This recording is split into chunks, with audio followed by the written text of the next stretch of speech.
morning. I will be talking to you about correlation of anisometropia with axial length and corneal curvature in institution-based cross-sectional study. Anisometropia, as we all know, is defined as a difference of one diopter in the spherical equivalent refraction with an incidence of 4 to 35% and above 40 years is about 18%.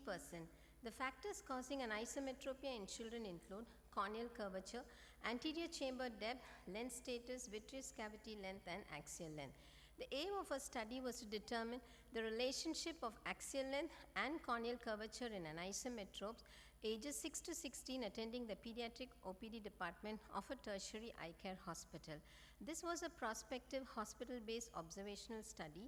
100 subjects aged 6 to 16 diagnosed with more than one diopter of anisometropia. We took only myopia. Exclusion criteria was other ocular pathology, history of ocular surgery, trauma and manifest squint.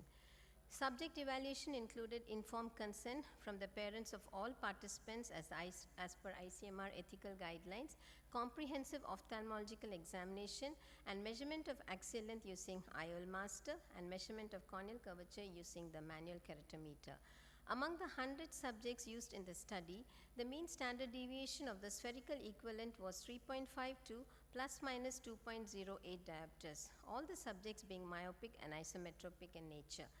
And the axial length difference was 1.59, the mean K difference was 0.15 and the axial length by corneal curvature difference was 0.25. A positive correlation was found between the spherical equivalent and the axial length difference between the eyes with a radius of coefficient is 0.61 and statistically significant p-value, and also a positive correlation was found between the spherical equivalent and the axial length by corneal curvature ratio between the eyes, and it was statistically significant. Our study indicates a moderate positive correlation between anisometropia and axial length, which is in line with Canal and Kendall's assessment of ocular parameters in anisometropic amblyophias, that is myopic eyes having longer axial length and hyperopic eyes having shorter axial length.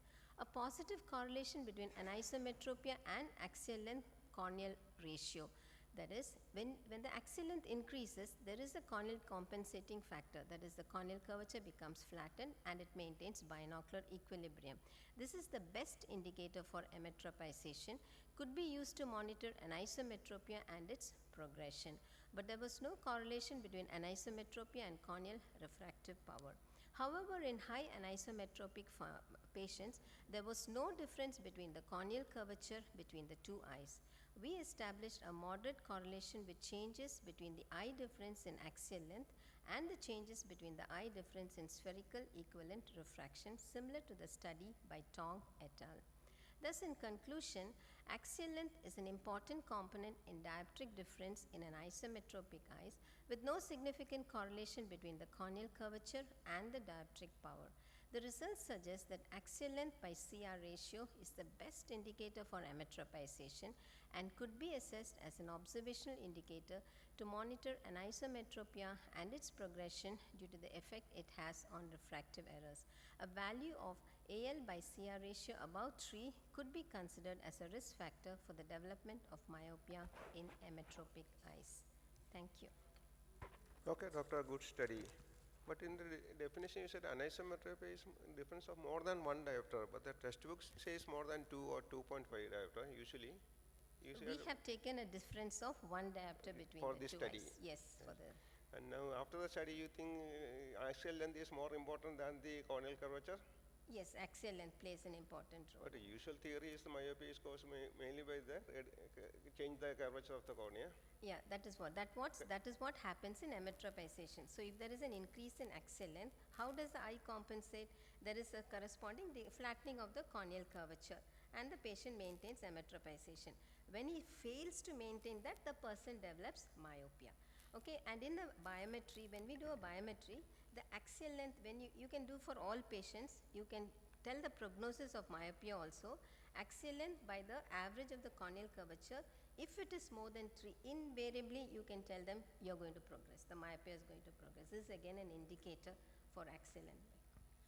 Did you compare the patients with hypermetropia, or in this particular study you have taken myopia only? Any particular reason?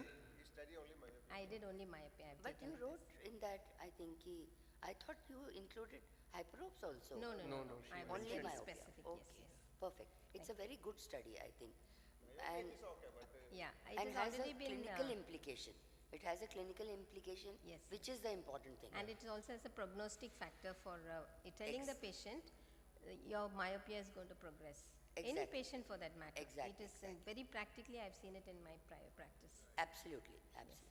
Thank you so much. Thank you.